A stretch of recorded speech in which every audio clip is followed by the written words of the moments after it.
Je suis en 2e année d'école d'herboristerie et pour simplifier mon apprentissage, j'ai commencé ce carnet de plantes et on se retrouve aujourd'hui pour la 3e page dans laquelle on va s'intéresser à une plante que je suis persuadée qu'une immense majorité d'entre vous, vous l'avez déjà croisée et même que vous avez déjà marché dessus sans le savoir.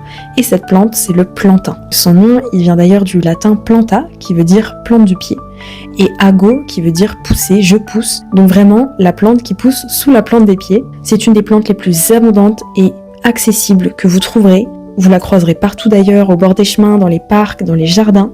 Et pourtant c'est vraiment une petite mine d'or. Je trouve ça fou qu'une plante aussi commune puisse être aussi riche. Et quand on apprend à la reconnaître, on se rend compte qu'on a vraiment sous la main une alliée incroyable pour notre santé.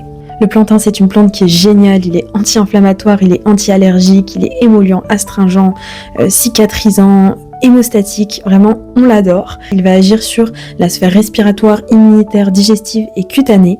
Au niveau de ses principes actifs, il contient notamment des mucilages, des glucosides, des flavonoïdes, des acides phénols et d'autres. Et c'est une plante qui est très reminéralisante. Pour ce qui est de son utilisation, on utilise les feuilles, ça peut être en jus frais, en cataplasme, en infusion, en poudre de plante, vraiment il y a plein de façons d'utiliser. Moi je l'ai utilisé encore cet été quand je suis tombée en plein dans les orties, il y avait du plantain juste à côté que j'ai pu cueillir et appliquer directement sur les petites plaques qui s'étaient formées et ça m'a quand même vachement apaisée. En médecine traditionnelle chinoise, il a une saveur piquante et tiède, il va venir tonifier le poumon yang et tonifier le qi protecteur. Pour ce qui est des contre-indications, certaines personnes le déconseillent pour les femmes enceintes et pris à très haute dose, il peut avoir des effets laxatifs et hypotenseurs, mais un usage raisonnable, c'est une plante qui est relativement sûre. Voilà, j'essaie à chaque fois de faire un résumé, même si on pourrait dire encore plein d'autres choses au sujet de chaque plante. D'ailleurs, toutes les informations que je transmets dans mes vidéos, je ne les sors pas de mon chapeau, je les prends généralement dans les livres qu'on nous a distribués en début d'année en tant qu'étudiant de l'école dans laquelle je suis. Et puis après, je complète mes recherches dans les livres, etc. Donc, comme d'habitude, je vous invite à faire de même.